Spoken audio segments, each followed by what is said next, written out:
Om Swastiastu.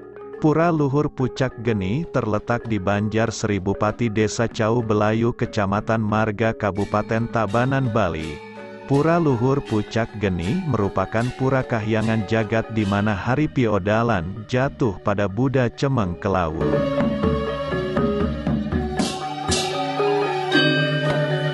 Bagi pemedek sebelum memasuki areal Madya Mandala wajib melakukan sterilisasi dengan mencuci tangan di tempat yang telah disediakan.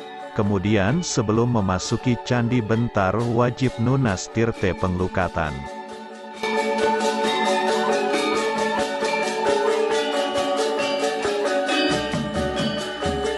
Bagi umat Hindu yang mau tangkil ke tempat suci ini ada beberapa jalur yang bisa dilalui. Jika menempuh jalur barat lewat Jalan Raya Denpasar Bedugul, setelah sampai di Desa Sembung, Kecamatan Mengui, tepatnya sebelum Pasar Sembung berbelok ke kanan menuju Desa Cau Belayu. Tiba di perempatan Cau Belayu belok ke kanan kurang lebih 200 meter ada pertigaan menuju jalan ke Banjar Seribupati. Apabila mengambil jalur timur Jalan Raya Denpasar Petang, begitu sampai di sebelah utaran objek wisata Sangeh ke kanan ada jalan baru yang tembus ke jurusan Bedugul. Setelah jembatan Sangeh ada perempatan belok kanan. Kurang lebih 200 meter ada pertigaan menuju jalan ke Banjar Seribupati.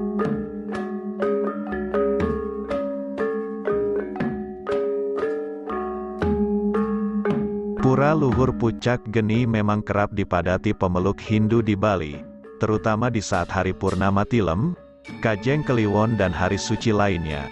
Pohon pule yang sudah ada sejak tahun 1906, di bagian bawahnya kini ada semacam lubang selalu keluar air, tempat orang-orang umumnya melakukan panglukatan. Lumrahnya tempat suci di Bali, Pura Luhur Puncak Geni juga terbagi dalam 3 mandala. Bagian, di areal Jaba, paling luar, sehari-hari dimanfaatkan untuk parkir bagi pamedek, warga yang hendak pergi ke pura. Pada Jaba Tengah ada beberapa palinggih.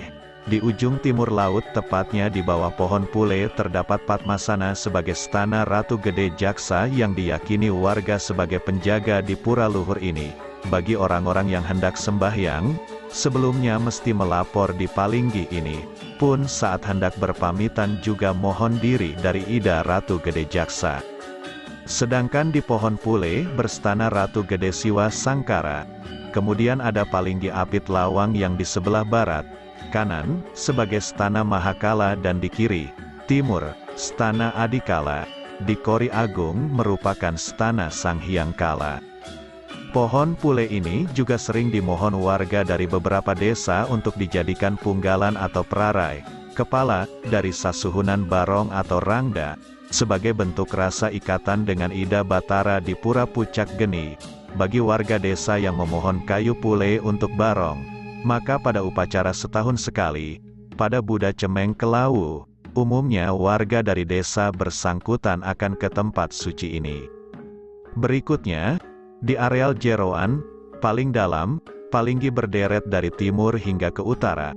Pada deret timur, paling ujung selatan ada palinggih sebagai stana Ratu Ngurah. Di utarapnya ada gedong tempat menstanakan Lingga Yoni.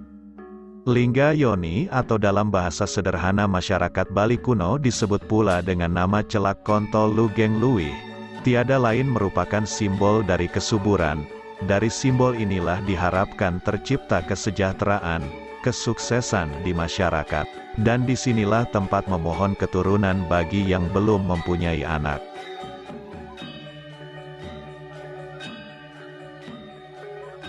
Di sebelah Palinggi Linggayoni terdapat Meru Tumpang, tingkat 5 yang menjadi stana penguasa atau Palinggi pusat dari pura ini, yakni Ida Ratu Luhur Pucak Geni.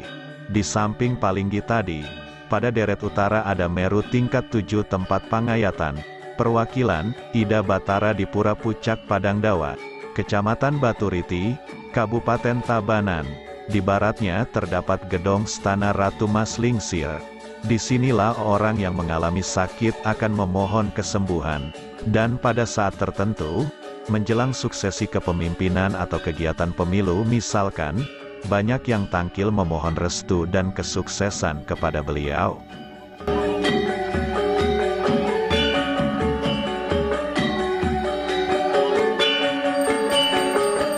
Nah, demikianlah sekilas tentang Pura Luhur Pucak Geni yang sumbernya diambil dari Babat Bali. Akhir kata, saya mohon maaf kalau ada kesalahan atau kekeliruan dalam penyampaiannya.